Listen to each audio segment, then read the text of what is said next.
मैं समस्त आदिवासी समाज को भारतीय मान्यता के आधार पर फिर से खड़ा करना चाहता हूँ। उस काम में लगा हूँ। हाँ साथियों, मैं विजय मरावी आप सबका स्वागत करता हूँ इस वीडियो में। साथियों, आज का जो विषय है वो पेशा एक्ट के ऊपर आधारित है कि पेशा कानून क्या है, इसकी ज़रूरत क्यों पड़ी, हमारे जनजातीय क्षेत्रों में इसकी ज़रूरत क्यों पड़ी। तो हमारा जो अनुसूचित जनजातीय क्षेत्र है वो बहुत पीछे है, तो उसे आगे लाने के लिए यह पेशा कानून बनाया गया था। और यह पेशा कानून जो है हमारे लिए बहुत ही लाभदायक हो सकता है यदि हम इसे कानूनी ढंग से समझें तब, क्योंकि यदि हम कानूनी ढंग से नहीं समझेंगे तो हमारे लिए और सरकार के लिए भी बहुत खतरनाक हो सकता है। तो साथियों, बिना कछु दंड फन की वीडियो शुरू करना तो साथियों, पेशा जो है एक अंग्रेजी शब्द है जिसका फुल फॉर्म होता है panchayat extension of scheduled area, जिसका हिंदी में अनुवाद होता है अनुसूचित क्षेत्रों का विस्तार विकास। साथियों, इस कानून को जो है सन 1996 में एक भूरिया समिति आई थी जो इसे लागू कर दिया था मध्य प्रदेश में। साथियों, दिलीप सिंह भूरिया एक आदिवासी बहुल क्षेत्र के सांसद हुआ करते थे। उन्होंने विचार कर और यह पेशा कानून को अपनी समिति द्वारा गठित कर और 1996 में इसे लागू कर दिया था। लेकिन 27 साल बाद इसे पुनः लागू करने की जरूरत क्यों पड़ी? साथियों, 1996 में तो इसे लागू कर दिया गया था, लेकिन हमारे जो लोग थे उसे समझने में असमर्थ थे, इसलिए और शिक्षा का विकास नहीं हो पा रहा था उस समय, इसलिए जो है उस समय पेशा कानून को उतनी सफलता नहीं मिली। लेकिन अभी 2023 चल रहा है और 2022 में जो हमारे मध्य प्रदेश के मुख्यमंत्री माननीय श्री शिवराज सिंह चौहान ने और हमारे प्रेसिडेंट ऑफ इंडिया भारत की राष्ट्रपति महोदया श्रीमती द्रौपदी मुर्मू की उपस्थिति में भोपाल के जम्बूरी मैदान के लालपुर गांव में 15 नवंबर 2022 को लागू कर दिया गया था।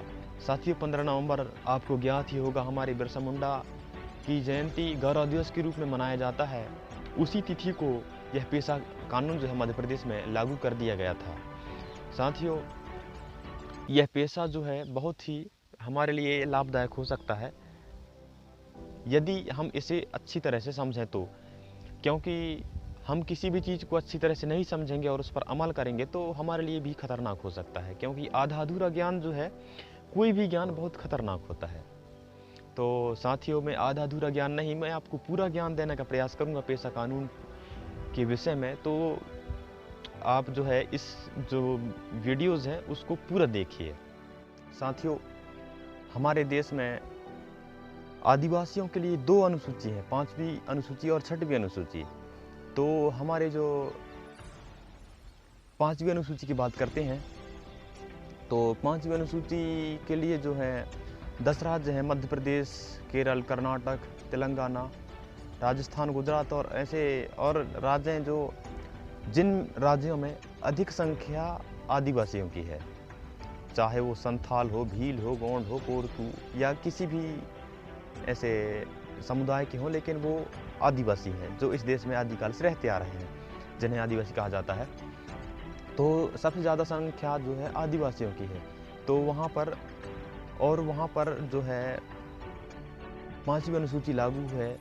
और हमारे देश के पूर्व में त्रिपुरा, मेघालय, मिजोरम और असम, इन 4 राज्यों में जो पूर्ण आबादी है वो आदिवासियों की है, जहाँ पर 6वीं अनुसूची लागू है। तो 6वीं अनुसूची के लिए आदिवासियों की पूर्ण संख्या होनी चाहिए। और 5वीं अनुसूची जो हमारे मध्य प्रदेश में भी कई समुदाय के लोग रहते हैं, उनमें से एक समुदाय है आदिवासी, जो जिनकी जनसंख्या जो है बहुत ज़्यादा है, इसलिए इस प्रदेश में 5वीं अनुसूची लागू है। 5वीं अनुसूची हमारे मध्य प्रदेश के 20-22 जिले और 89 विकास खंड हैं, उनमें पूर्ण रूप से लागू है। साथियों, पेशा जो है बहुत हमारे लिए अच्छा कानून है हमारे आदिवासी समाज को आगे लाने के लिए। साथियों, पेशा कानून जो है हमें क्या क्या अधिकार देता है। साथियों, अधिकारों के बारे में बात करते हैं हम। पेशा कानून जो है हमें जल, जंगल और ज़मीन का अधिकार देता है, जो हमें खुद संरक्षित करने होंगे और जंगल से हमारा गुजारा होगा और जंगल की संरक्षण जो सुरक्षा है वो हमें खुद करना होगा। जंगल के आसपास तो हम रहते हैं, सरकार तो दिल्ली भोपाल में बैठता है और बस वो उधर से आदेश दे देता है और वो पता नहीं संरक्षित कर भी पाएगा कि नहीं।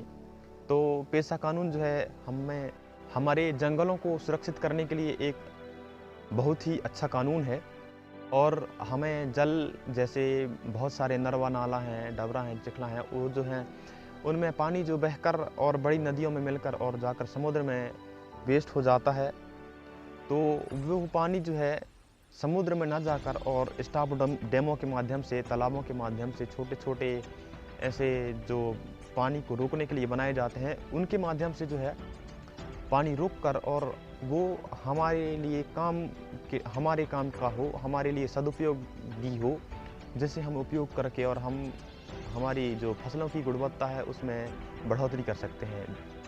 और ज़मीन कैसे, हमारे ज़मीन में बहुत सारे जो ऐसे खदान हैं, बहुत सारे तत्व हैं, जैसे लोहा, टीना, बॉक्साइट, सोना, चांदी, विभिन्न प्रकार के तत्व हैं, विभिन्न प्रकार के एलिमेंट्स हैं, वो हमारी ज़मीन के अंदर हैं और उस ज़मीन से हमें जो है बहुत सारे फ़ायदे होते हैं, लेकिन हमें पता नहीं होता और बाहर से आई हुई कंपनियां जो हैं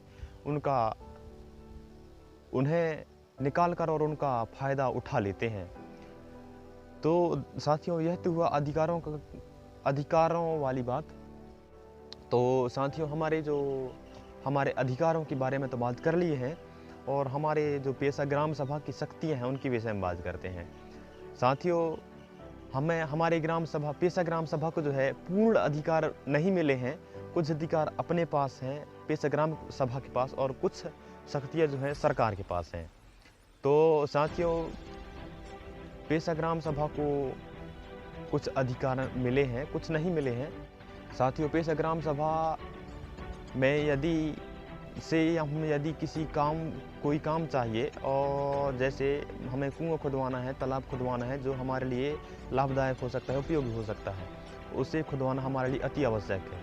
तो हम पेशा ग्राम सभा के माध्यम से प्रस्ताव लिखकर और उस प्रस्ताव को ऊपर भेजकर और उस काम को हम यहाँ ला सकते हैं।